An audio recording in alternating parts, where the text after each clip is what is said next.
Before we get into the nitty-gritty of tornadic radar signatures, let's first discuss how to properly identify horizontal wind shear using velocity data. In most cases, shear signatures, especially those that are important in storm chasing, come in the form of couplets, which are highly localized features in which an area of enhanced inbound velocities is immediately adjacent to an area of enhanced outbound velocities. Just a quick refresher, inbound velocities, which indicate particles moving toward the radar, are represented by greens, blues, and pinks, while outbound velocities indicate particles moving away from the radar and are represented by reds, oranges, and browns. When analyzing shear signatures, it's critical to know where the radar is located with respect to the couplet itself. In all of the upcoming examples, let's assume that the radar is located at the bottom of your screen, i.e. due south of the feature of interest. Horizontal shear can take on the form of convergence and divergence. Convergence occurs when winds come together. In radar velocity data, that would look something like this, with the area of inbounds on the far side relative to the radar and the area of outbounds on the near side. You can see how this represents convergence. The winds within the couplet are blowing toward each other. On the other hand, divergence happens when winds spread apart. Therefore, a divergent signature is just the opposite of a convergent signature, with the area of outbounds on the far side relative to the radar and the area of inbounds on the near side. The winds are blowing apart or diverging. If you were to draw an axis directly through the middle of a convergence or divergence couplet, it would be oriented parallel to the radar beam. An example of a phenomenon that produces a divergent signature in velocity data is a downburst. Additional seats have been added for our 2027 Storm Chasing Tour. Link in the description. Now let's add rotation into the mix. Cyclonic rotation occurs when winds spin counterclockwise around a center. In radar velocity data, that would look like this. If you were looking at the cyclonic couplet from the radar site, the area of enhanced inbounds will be to the left of the area of enhanced outbounds. In contrast, anticyclonic rotation occurs when winds spin in a clockwise direction around a center, which on radar looks like this. The area of enhanced inbounds is always to the right of the area of enhanced outbounds when viewed from the radar site. This time, if you were to draw an axis through the middle of a cyclonic or anticyclonic couplet, it would run perpendicular to the radar beam.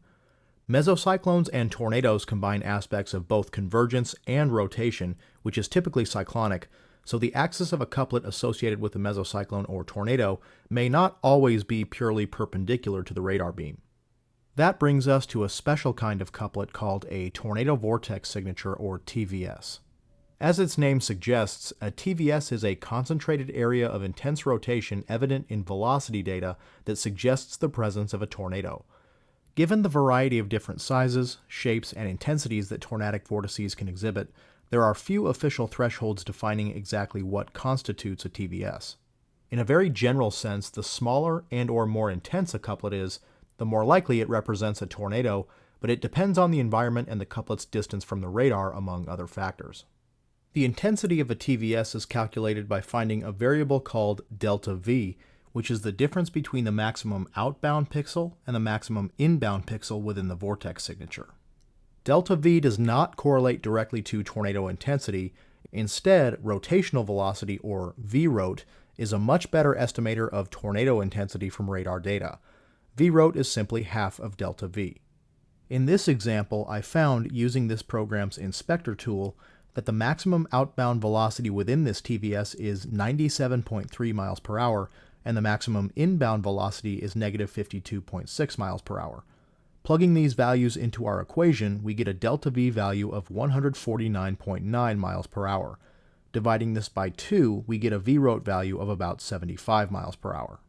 National Weather Service radar algorithms identify a TVS as a rotational couplet that has a DeltaV greater than or equal to 90 knots, or about 100 miles per hour, at a range of less than 35 miles from the radar site, or greater than or equal to 70 knots, or about 80 miles per hour, at a range of between 35 and 65 miles from the radar site.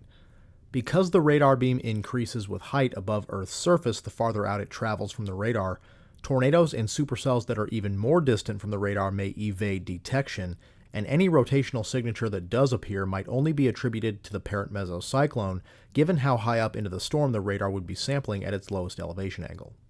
Describing a vortex signature by both its intensity and size is preferred. For example, if a rotational signature close to the radar meets the TVS criterion of a 100 mph DeltaV, but the distance between the maximum inbound and maximum outbound pixels is several miles, you may only be observing a mesocyclone rather than a tornado. Generally, when the distance between the maximum inbound and maximum outbound pixels of a couplet is less than or equal to about 2 kilometers, about 1.25 miles, you are dealing with a TVS. This should not be considered a hard and fast threshold, as there are many exceptions, but it's at least a general rule of thumb to utilize when out in the field. Sometimes TVSs can be a bit tricky to identify, but there are some things that can help you ascertain whether or not a rotational signature is legitimate.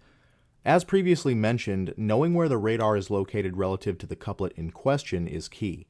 If you see a couplet but are unsure whether or not it's rotational in nature, identifying where the radar site is will lend clarity to which direction the winds are blowing within the couplet. For example, at first glance, this might look like a legitimate rotational signature. However, given that the radar is located just northwest of the couplet, we can clearly tell that this is a divergence signature. Also, TVSs are always symmetric across a radial, whereas convergence and divergence signatures run along radials. If an apparent rotational signature looks like a TVS but is not split in half by a radial, with most or all of the outbounds on one side and most or all of the inbounds on the other, it is not a true TVS. TVSs are generally persistent features as well. In the vast majority of cases, they last longer than one radar scan and therefore can be tracked over time. If a possible rotational signature appears in one scan and completely goes away in the next, that rotational signature is likely bogus. Similarly, they should possess vertical continuity as well. As you go up an elevation angle, there should be a TVS or at least some manifestation of a robust mesocyclone. Don't be alarmed if the vortex signatures aloft are displaced from the low-level vortex signature. This signifies the tilt in the supercell's updraft and, in turn, the entire vortex, induced by deep layer vertical wind shear. The exception is for non-supercell or landspout tornadoes, which are not associated with apparent mesocyclone. Landspout tornadoes begin at the ground and are quite shallow, so they may only be sampled by a radar at its lowest elevation angle. A TVS's location within a storm should also make sense.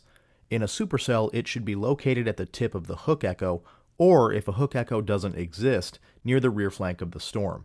In the northern hemisphere, this tends to be on the supercell's south or southwest side.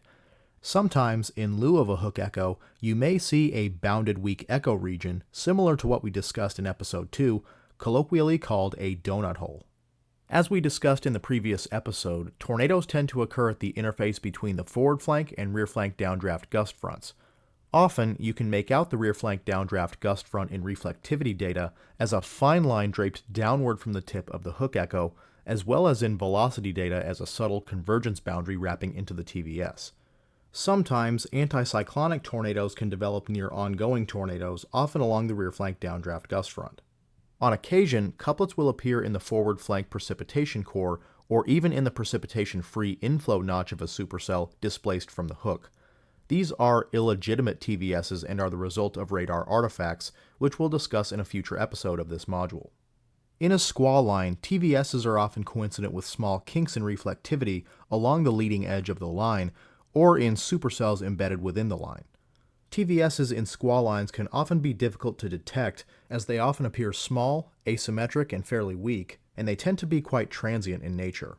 Sometimes an area of cyclonic rotation can develop at the northern end of a bow echo, which is called a bookend vortex. Bookend vortices can produce significant damaging winds and tornadoes. Remember to check out those links in the description below, and then watch another video.